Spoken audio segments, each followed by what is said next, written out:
I'm in a meeting right now. I'll call you later.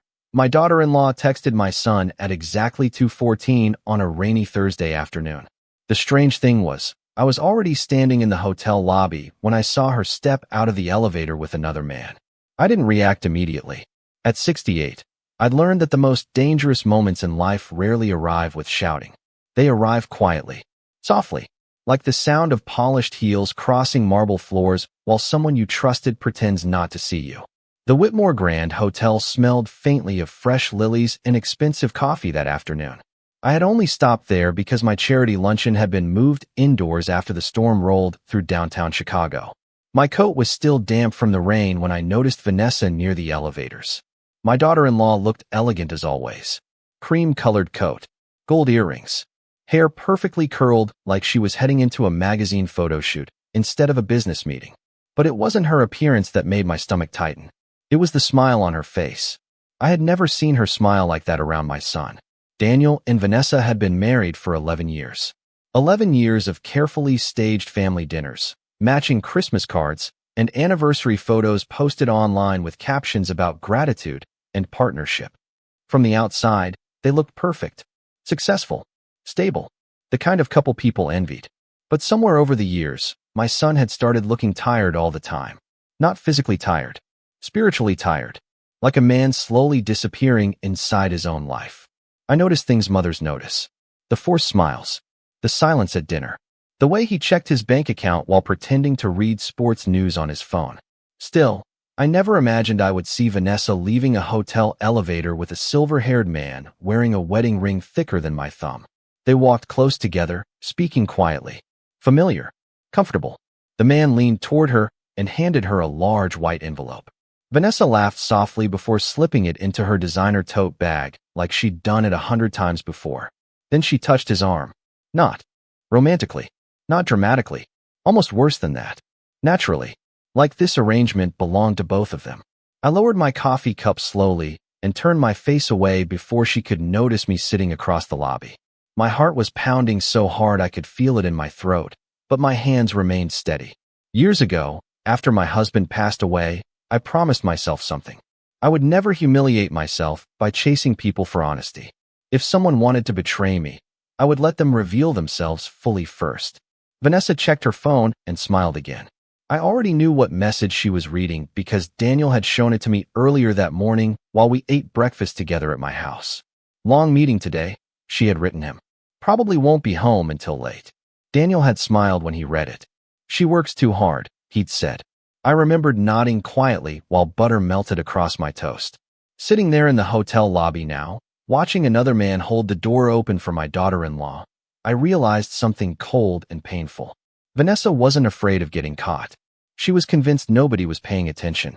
And for the first time in 11 years, she was wrong. I stayed in the hotel lobby for another 20 minutes after Vanessa disappeared through the revolving doors with the older man. I told myself I should leave. I should go home, make tea, and pretend I had never seen any of it. But something inside me refused to move. Maybe because deep down, I had already spent years pretending not to notice smaller betrayals. The lobby pianist continued playing soft jazz near the restaurant entrance, while waiters carried silver trays between tables. Outside, rain streaked against the tall glass windows overlooking Michigan Avenue. Everything around me felt polished and calm, which somehow made what I had just witnessed feel even uglier. I ordered another coffee. I did not want simply to give myself a reason to stay seated. My phone buzzed once in my purse. Daniel. Hey Mom, did the luncheon get canceled because of the weather? I stared at the message for several seconds before answering. No, sweetheart. We moved indoors. Almost. Immediately, the typing bubble appeared. Vanessa says her meeting downtown is running late too. Maybe the storm delayed traffic everywhere. I could almost hear the trust in his voice through the screen. That gentle certainty he always had when it came to his wife. I typed slowly. Maybe.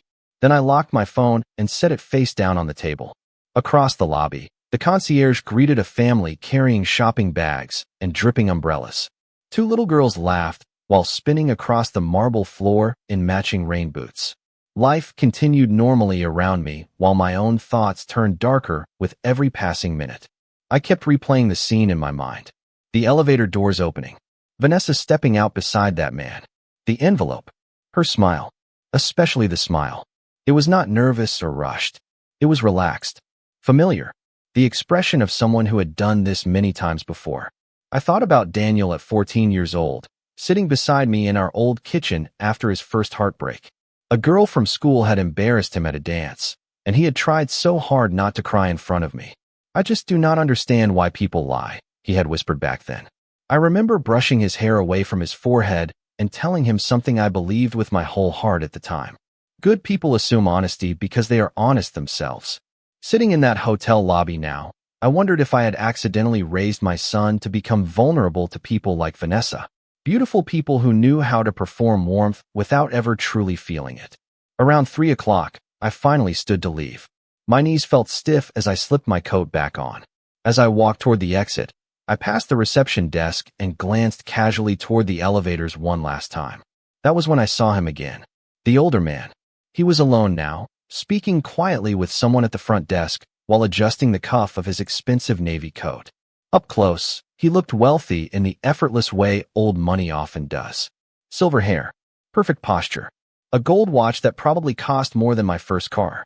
The receptionist handed him a receipt folder and smiled politely. I should have kept walking. Instead, I slowed just enough to hear the name she spoke. Thank you again, Mr. Sterling. Sterling. The name hit me immediately. Howard Sterling. I knew exactly who he was. Everyone in Chicago charity circles did. Real estate investor. Married for over 30 years. Major donor to museums and hospital foundations. I had even attended a gala with him and his wife nearly 5 years earlier. My stomach tightened so sharply I had to steady myself against the brass door handle near the entrance. This was not some random affair between strangers. This was something far more calculated. Howard Sterling was the kind of man who protected his reputation carefully. Men like that did not risk public scandals without a reason. Suddenly, the envelope felt more important than the smile. I stepped outside into the cold rain, but I did not open my umbrella right away. Cars hissed through wet streets while the wind tugged at my coat sleeves. Somewhere high above the city, thunder rolled softly between the buildings.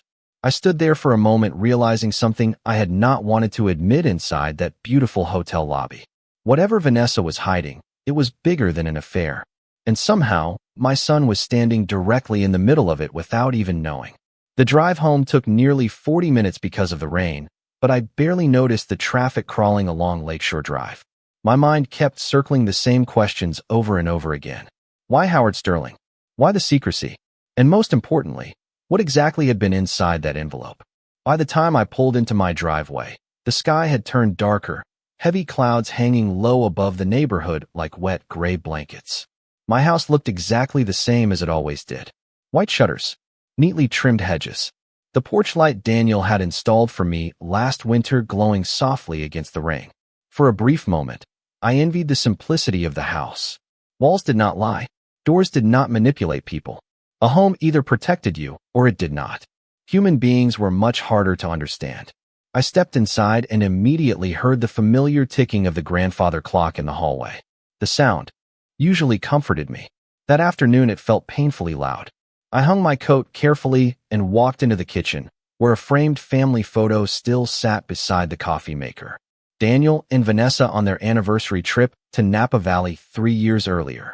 She was leaning against him in a cream sweater, smiling directly at the camera while his arm wrapped protectively around her waist. Looking at it now made something twist inside my chest. I wondered how many lies already existed in that photograph before it was even taken. I filled the kettle with water and stood at the sink waiting for it to boil. Rain tapped softly against the kitchen windows. Somewhere upstairs, the old pipes creaked as the temperature dropped outside. Ordinary sounds. Ordinary moments. Yet everything inside me felt unsettled now, as though someone had quietly rearranged the truth while I was not looking. My phone buzzed again just after 5. Vanessa, dinner with clients is running late. Tell Daniel not to wait up for me. I stared at the message without responding. There it was again. Smooth. Casual. Effortless deception wrapped inside polite sentences. I thought back to the first time I met Vanessa nearly 12 years earlier. She had arrived at my house, carrying lemon pastries from a bakery downtown, because Daniel once mentioned they were my favorite. I remembered how thoughtful that gesture seemed at the time. She wore soft pink lipstick and spoke gently, asking questions about my late husband, as if she genuinely cared about our family history. By the end of that dinner, Daniel looked happier than I had seen him in years. After she left, he smiled while helping me wash dishes. "What do you think?" he had asked nervously. I still remember my answer. "I think she pays very close attention to people." At the time, I meant it as a compliment. Now I understood something chilling about women like Vanessa. Paying attention was how they learned exactly who to become. Around 6:30, Daniel arrived unexpectedly at my front door, carrying takeout containers from my favorite Italian restaurant. The moment I opened the door, I saw exhaustion written all over his face. His tie hung loose around his collar, and faint shadows sat beneath his eyes. "Thought you might not feel like cooking in this weather," he said with a tired smile. My heart broke a little looking at him. My son had always been kind in quiet ways. He remembered details other people forgot. He checked my smoke detector batteries every spring without being asked. He drove 2 hours through a snowstorm once just to fix my frozen pipes. And somehow, despite all that goodness, he had married someone capable of lying to him with terrifying ease. We sat together at the kitchen island while rain continued falling outside. Daniel talked about work, about a difficult client merger and rising property taxes downtown. I listened carefully, noticing how often he glanced at his phone waiting for Vanessa to text him again. "She has been under a lot of pressure lately," he said while opening a container of pasta. "I know she seems distracted sometimes, but honestly, I think she is just exhausted." I nodded slowly and folded my hands around my tea mug to steady myself. "Maybe," I said softly. Daniel smiled faintly. "You always see the best in people, Mom." The words nearly shattered me because they were no longer true. Not after today. Not after the hotel lobby. For the first time in my life, I was beginning to understand that seeing the best in someone could sometimes become the very thing that allowed them to destroy you quietly. That night after Daniel left, I could not sleep. The rain finally stopped sometime after midnight, but the silence that followed felt heavier somehow. I lay awake staring at the ceiling fan turning slowly above my bed, while memories kept surfacing one after another. Small moments I had dismissed for years because I trusted my son's marriage more than my own instincts. Around 2 in the morning, I finally gave up on sleep and walked downstairs barefoot in my robe. The kitchen still smelled faintly like garlic and rosemary from the dinner Daniel brought over earlier. I switched on the small light above the stove and stood there for a long moment, feeling strangely lonely inside my own house. Grief had taught me something after my husband passed away 6 years earlier. Silence changes depending on what you know. Before loss, silence feels peaceful. After loss, it feels like something missing from the room. I made chamomile tea and sat at the kitchen table while the clock ticked softly nearby. That was when the memories started connecting themselves in ways they never had before. 2 summers ago, Daniel canceled our 4th of July lake trip at the last minute because Vanessa supposedly had an emergency business conference in Boston. I remember how disappointed he looked while unpacking the car in my driveway. "She says this project could really change things for her company," he had explained quietly. Later that same weekend, I accidentally saw photos online of Vanessa at a rooftop charity event in Chicago wearing an evening gown. When I asked her about it weeks later, she laughed lightly and said the company conference ended early. At the time, I believed her without hesitation. Then there was Christmas 3 years ago. Daniel arrived nearly an hour late to dinner after spending the afternoon searching for Vanessa because she stopped answering her phone. He tried to hide how upset he was, but I noticed his hands trembling slightly while carving the turkey. Vanessa eventually arrived smiling with shopping bags in her hands and blamed dead phone batteries and holiday traffic downtown. She kissed Daniel on the cheek in front of everyone, and just like that, the tension disappeared from the room. At least for everyone except me. Even then, something about her explanation felt rehearsed. Too smooth. Too polished. I remembered another moment suddenly. Last spring at my birthday brunch, Vanessa excused herself twice to take calls outside the restaurant. The second time, she returned looking irritated before immediately changing her expression once she sat back at the table. Daniel reached for her hand affectionately, and she smiled at him almost automatically, like flipping on a light switch. Back then, I told myself I was imagining things. Mothers-in-law have terrible reputations in this country already. I never wanted to become one of those bitter women who search for flaws in their son's wife simply because they feel replaced. So I stayed quiet. I stayed supportive. I convinced myself that modern marriages were simply different from the ones my generation understood. But sitting there alone at 2 in the morning, the truth felt impossible to ignore anymore. None of those moments had been isolated incidents. They were patterns, tiny fractures hidden beneath years of carefully maintained appearances. Around 3 o'clock, my phone lit up unexpectedly beside my teacup. A social media notification. Vanessa had posted a new photo online less than 20 minutes earlier. I should not have looked, but I did. It was a picture of downtown Chicago at night taken from what looked like a luxury hotel suite window. The caption read, "Long days. Hard work. No shortcuts." I stared at the image until my chest tightened painfully. Reflected faintly in the dark glass behind the skyline was the edge of a crystal whiskey tumbler and the sleeve of a man's navy jacket. Most people would never notice details like that. Widows do. Women who survive loss learn how to study photographs carefully, because eventually pictures become all you have left of people. I enlarged the image slowly with trembling fingers. There, barely visible near the bottom corner of the reflection, was part of a gold cufflink engraved with the letter S, Sterling. Suddenly, I no longer felt confused. I felt cold. Very cold.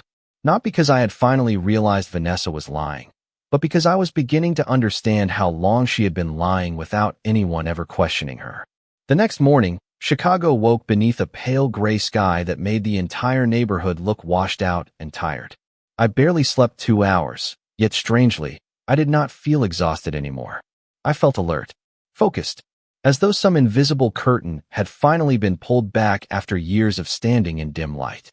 I dressed carefully that morning in a navy sweater and cream slacks, the same way I used to prepare myself before difficult hospital visits during my husband's illness.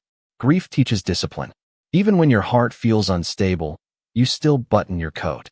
You still brush your hair. You still move forward because life does not pause simply because something painful has revealed itself. Around 9 o'clock, I drove downtown again. Not to confront Vanessa. Not yet. I only wanted to understand how deep this situation actually went. The Whitmore Grand Hotel stood gleaming beneath the cloudy sky, elegant and calm as if secrets did not pass through its doors every day. I parked across the street inside a public garage and sat in my car for several minutes watching the entrance. Men in dark coats carried briefcases through the revolving doors. Valets hurried between black sedans. Women in tailored heels disappeared into the lobby with practiced confidence. Everyone looked purposeful, important, untouchable.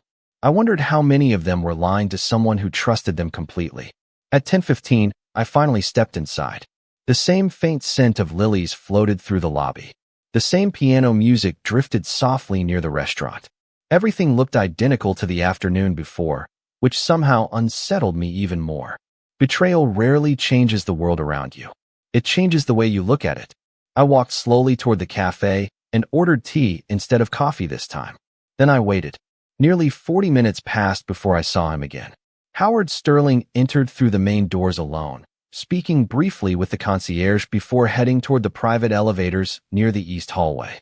He moved with the confidence of a man accustomed to special treatment. Nobody questioned him. Nobody delayed him. Watching him, I suddenly remembered something Daniel mentioned several months earlier during Sunday dinner. His law firm had recently started handling contracts for a luxury real estate investment group connected to one of Sterling's companies. At the time, Vanessa asked unusually detailed questions about Daniel's new clients. I remembered joking lightly, "You sound more interested in his work than he is." Vanessa smiled and replied, "Connections are everything in this city." Back then, her answer sounded ambitious. Now it sounded calculated. I sat there quietly replaying every financial conversation I had overheard between them over the past 2 years. Daniel mentioning missing account statements. Vanessa insisting she handled their investments because she was better with numbers. Small disagreements about money that always ended with Daniel apologizing somehow, even when he sounded confused. My stomach tightened again. Then something happened that shifted everything. Around 11:30, a young woman in a charcoal gray hotel uniform approached the cafe counter beside me carrying folders against her chest. She looked familiar, though it took me a moment to place her. "Margaret?" I asked carefully. She turned toward me with surprise before smiling warmly. "Mrs. Carter? Oh my goodness. Margaret Ellis had worked bookkeeping for one of my charity foundations years earlier before taking a management position at the hotel. We exchanged polite conversation for a few minutes until her expression changed slightly. "You are here often now?" she asked casually. "No," I replied. "Actually, this is only my second visit this week." Something flickered across her face then. Hesitation. Recognition. "I only asked because I thought perhaps you were meeting your daughter-in-law yesterday." My heartbeat slowed so suddenly it almost hurt. I kept my voice steady. "Why would you think that?" Margaret shifted the folders nervously in her arms. "I probably should not say anything.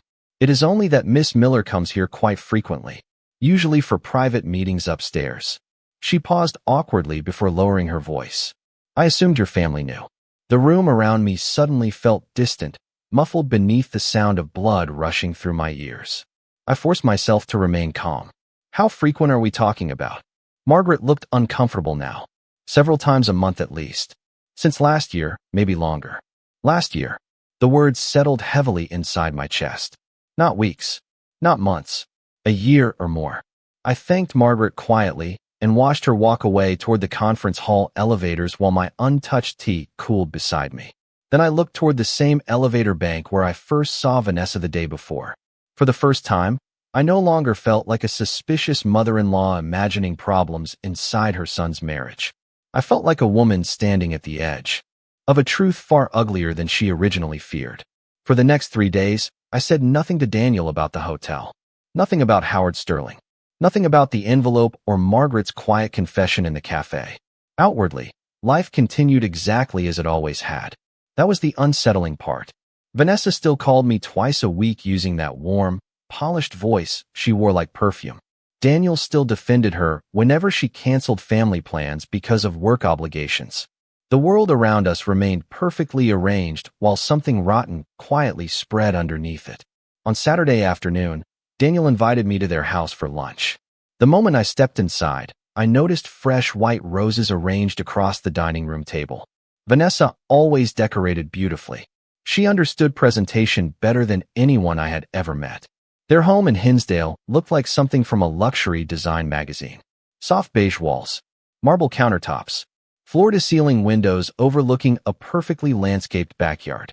Every room carefully curated to suggest success and harmony. Yet standing there, I suddenly realized something painful. There was no warmth inside the house. It looked impressive, but it did not feel lived in. Not really. Vanessa greeted me with a kiss against my cheek and an effortless smile. "I made your favorite chicken piccata," she said brightly. I thanked her politely while hanging my coat beside Daniel's in the foyer closet. That was when I noticed something unusual. Several large file boxes sat stacked neatly against the back wall inside the closet, partially hidden behind winter coats. Each one carried labels from Daniel's law firm. Financial records, client archives, legal contracts. My stomach tightened slightly. Daniel had always been obsessive about keeping sensitive work documents secured at his office downtown. I remembered him lecturing me once about privacy laws after I accidentally opened one of his folders years earlier thinking it belonged to me. Yet here those boxes sat openly inside his own home. During lunch, I watched Vanessa carefully while she spoke. She laughed easily, refreshed Daniel's iced tea before he asked, rested, her hand lightly against his shoulder whenever he told a story. To anyone else, she looked like the perfect wife. But now that I knew what to look for, tiny cracks appeared everywhere. Whenever Daniel mentioned work, her attention sharpened immediately. Whenever finances came up, she redirected the conversation smoothly before he could elaborate.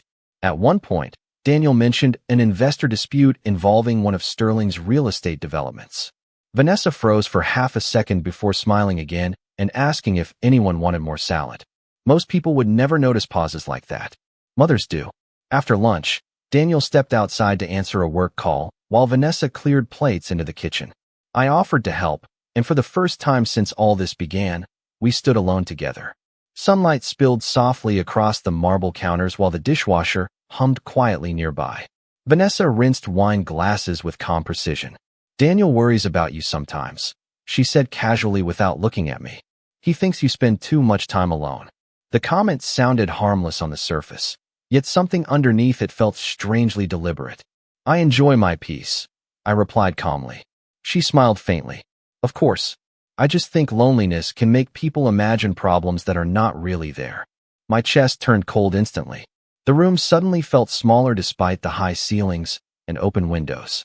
Vanessa finally looked at me directly then, her expression still perfectly pleasant. People start connecting random details, reading into things, especially after losing someone they loved deeply. There it was. Not an accusation, not a threat, something quieter, a warning disguised as concern. I held her gaze steadily while folding a kitchen towel in my hands.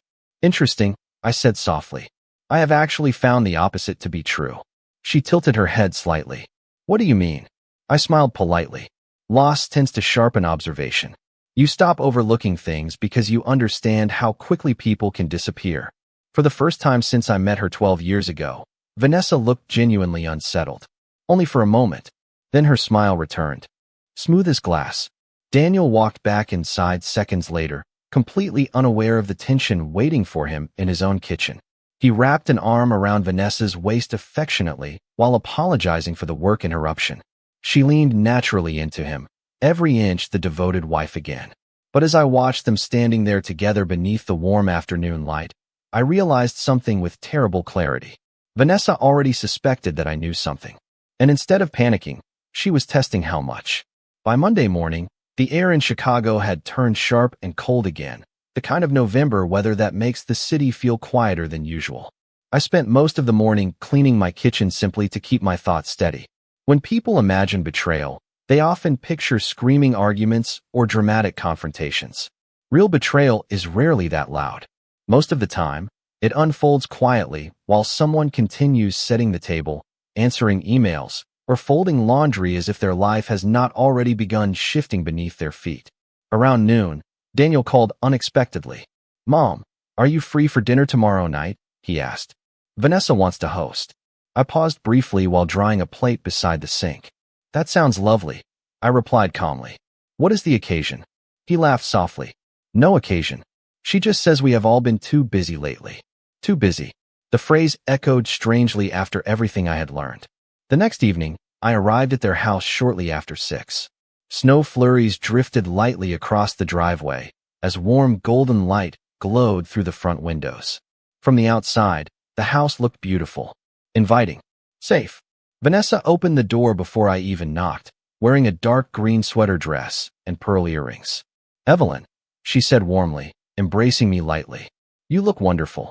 Her perfume smelled expensive and familiar now, the same subtle floral scent I remembered from the hotel lobby. Inside, soft jazz played through hidden ceiling speakers while candles flickered across the dining room table. Daniel stood near the fireplace pouring wine, looking more relaxed than I had seen him in weeks. For a dangerous moment, I almost doubted myself again. That was the frightening thing about people like Vanessa. They understood how to create comfort so convincingly that reality itself started feeling uncertain. Dinner began pleasantly enough. Vanessa served roasted salmon with wild rice, while Daniel talked about a corporate acquisition his firm was negotiating downtown. I listened quietly, noticing how carefully Vanessa watched him whenever business details came up.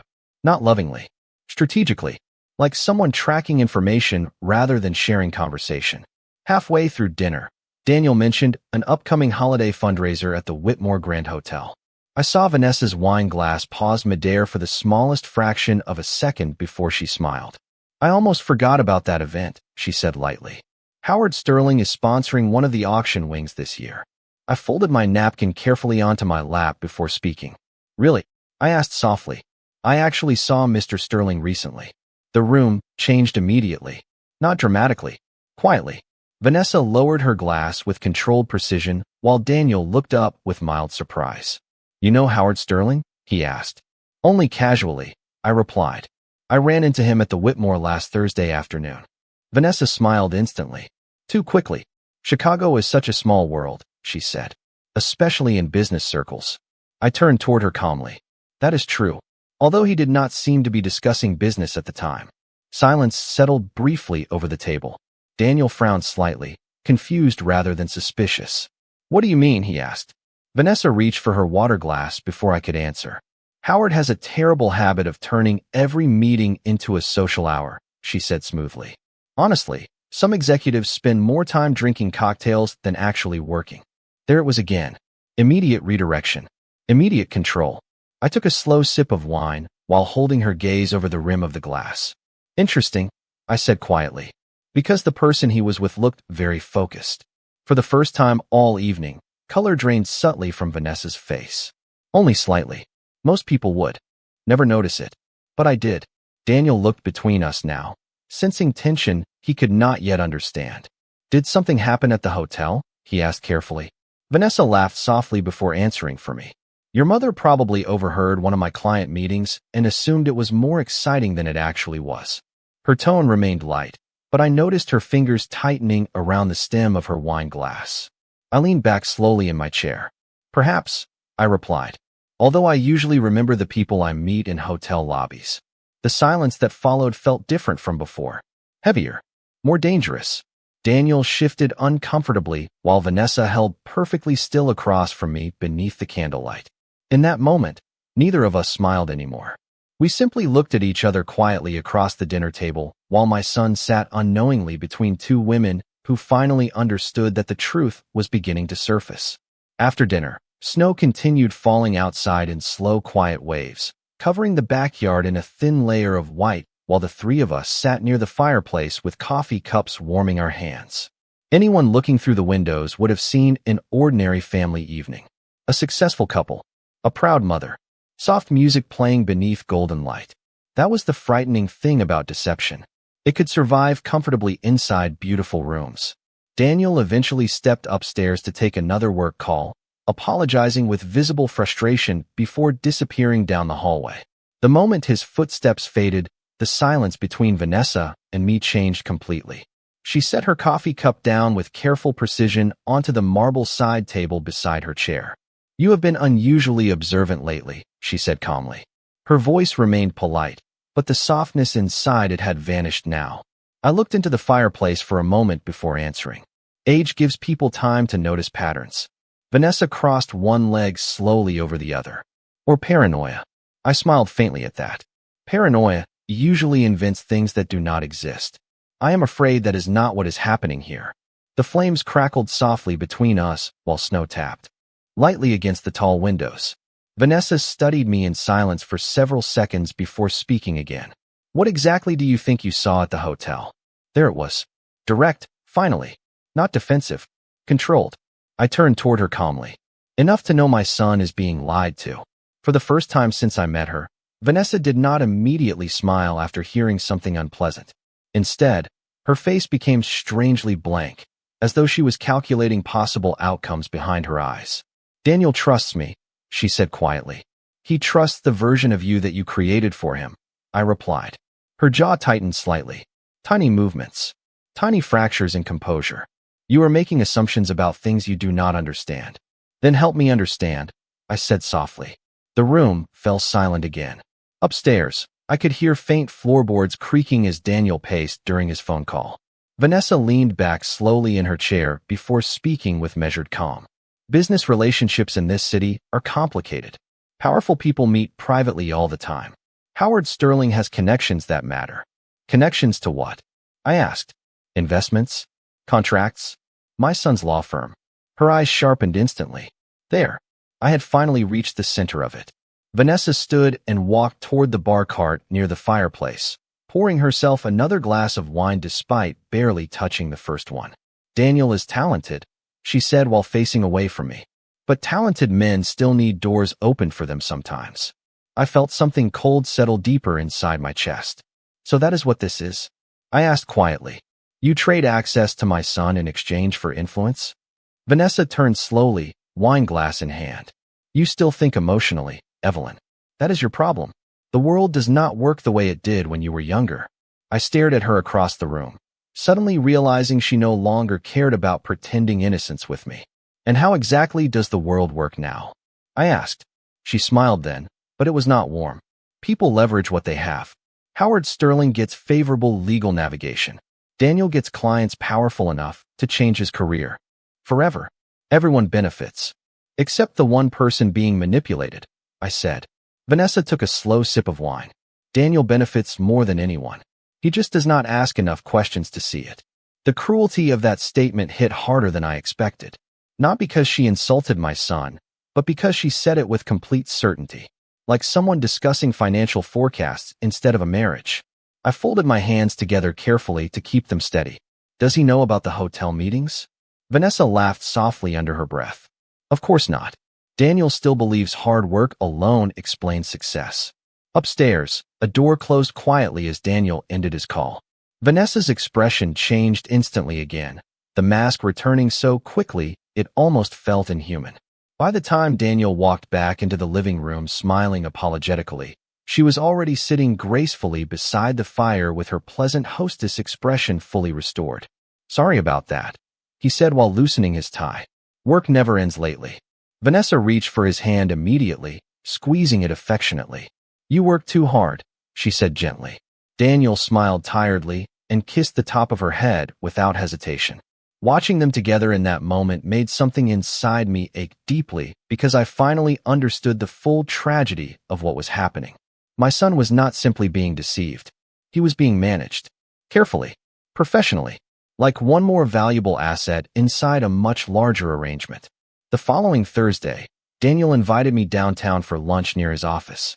Snow still lined the sidewalks in gray frozen piles while cold winds swept between the tall buildings of the financial district. When I arrived at the restaurant, he was already seated near the window wearing the same exhausted expression that had become permanent over the past year. He smiled warmly when he saw me, but there was strain underneath it now. The kind people carry when they no longer fully trust their own instincts. Thanks for meeting me, he said quietly after the waiter poured water into our glasses. I needed to talk to someone. My chest tightened slightly. What is wrong? Daniel rubbed one hand across his jaw before answering. Something feels off lately. Financially, I mean. I remained silent, letting him continue at his own pace. A few weeks ago, one of my partners questioned some investment transfers connected to our household accounts, he admitted carefully. Nothing illegal, just unusual.